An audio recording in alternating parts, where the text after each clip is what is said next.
রাধে রাধে সবাইকে। আশা করি তোমরা সবাই খুব ভালো আছো, আমিও ভালো আছি। কিন্তু এই ভিডিওটা অনেক পুরনো, অনেক বলতে কি এই দোল পূর্ণিমার আগের দিনে, কিন্তু আমি ভিডিওটা পোস্ট করতে পারিনি, তার জন্য সবার আগে ক্ষমা চাই। কারণ অনেক দিন বাদে ভিডিওটা দিচ্ছি, যেহেতু তার মিডিলে আমার অনেক ঘুরতে যাওয়া ছিল, এটা সেটা অনেক করে আর পারিনি। তো অ্যাকচুয়ালি এটা পূর্ণিমার দিন পড়ানো হয় সন্ধ্যেবেলা। তো দেখো তোমরা চাঁদও দেখতে পেলে। আর আমরা একটা কথা বলি, আজ আমাদের ন্যাড়া পোড়া, কাল আমাদের দোল, পূর্ণিমাতে চাঁদ উঠেছে, বলো হরি বল। এটা তো একটা বলা হয়। আর দ্বিতীয়ত এর একটা মাহাত্ম্য আছে, মানে দোল পূর্ণিমার আগের দিন যে ন্যাড়া পোড়া করা হয়, তারও একটা কারণ আছে। তো সেই কারণটা আমি অন্য কোনো ভিডিওতে পুরোটা খুলে বলবো, কারণ এই ছোট্ট ভিডিওতে বলাটা সম্ভব হবে না।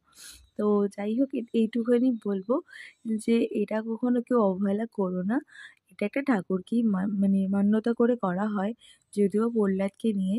তো এই বড়ো ভিডিওটা অবশ্যই তোমাদেরকে নেক্সট কোনো ভিডিওতে বলবো গল্পটা।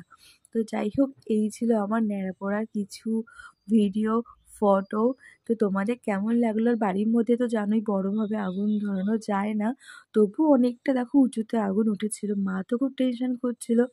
যাই হোক, আমি জাস্ট একটা কথা বললাম, শুধু রাধা রাধা নাম নাও, কোনো কিছুই হবে না, সবই ভালো হবে, সব শুভ শুভ হবে।